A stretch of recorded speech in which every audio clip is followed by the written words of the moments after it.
What are some remedies? So you've had your contract breached, you've had some issues in all of this. What can you do to kind of remedy the situation? Well, remedies here are aimed to compensate the non breaching party and restore them to the position that they would have been in if the contract had been performed as agreed.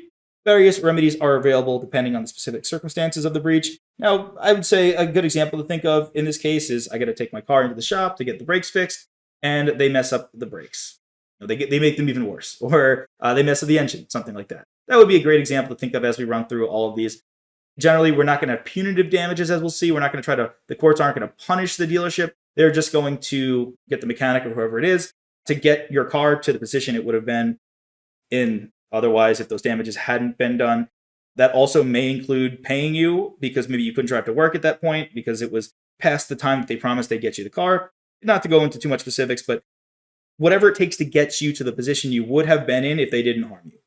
First off, we've got compensatory damages. These award the non-breaching party enough money to obtain a substitute performance. They are intended to put the non-breaching party in the same position they would have been in if the contract had been performed as agreed. So just whatever it takes to get the car fixed. Maybe they send the money over to another dealership, they get it fixed. Consequential damages. These damages are awarded if they are reasonably foreseeable as a result of the breach. They compensate the non-breaching party for losses that arise indirectly from the breach of contract. And then we've got specific performance. This remedy is available when the subject matter is unique. Now, let's say, yes, I just take my car into a normal dealership. It's a normal car, but what if I've got super expensive, rare, one-of-a-kind car, and only this one person can fix it? That's an interesting situation. Only this one person in the entire world is qualified to fix the car. It doesn't have to be that extreme. I mean, maybe it's only one person in the country. There are many cases where you can see specific performance. But this can include land or rare items, so there's no replacement here. Courts may order the breaching party to perform their contractual obligations, so the court says, you got to do it. You have to do it no matter what. You have to fix this guy's car. You entered into an agreement here. Specific performance is not available for services, and the non-breaching party cannot receive compensatory damages in addition to specific performance. So we see that these are separate items.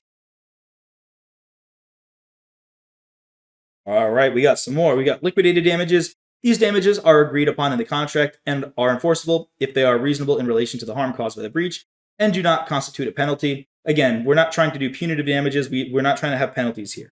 That's the general idea the courts want. Punitive damages, generally not available for breach of contract, but they may be awarded in cases of fraud or other wrongful acts. So if this person intentionally damaged your car, if they intentionally made it worse, then there would be punitive damages. However, it just happens, right? It's the difference between, let's say, a car crash and an accident.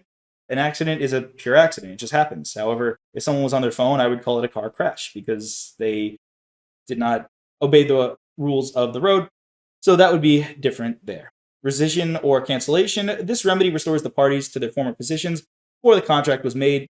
Now, under common law, a contract cannot be rescinded if it has been substantially performed, and as such, the non-breaching party can seek monetary damages for the minor breach. And then we've got limitations on monetary damages. Certain limitations may apply to the recovery of monetary damages in breach of contract cases, such as the foreseeability or mitigation. So foreseeability, damages must be reasonably foreseeable at the time of the contract formation to be recoverable. And the mitigation, the non-breaching party must make a reasonable effort to avoid or minimize damages resulting from the breach. Nothing too wild, nothing too crazy. Hey there! Are you ready to not only pass your CPA exams, but truly understand and enjoy the material while studying? I know it seems impossible, right? Especially to enjoy the material? We'll do it together.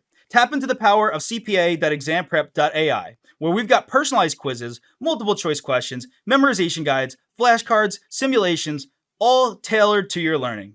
Our adaptive study planning puts you on the fastest path to success and lifts you back up if you fall behind.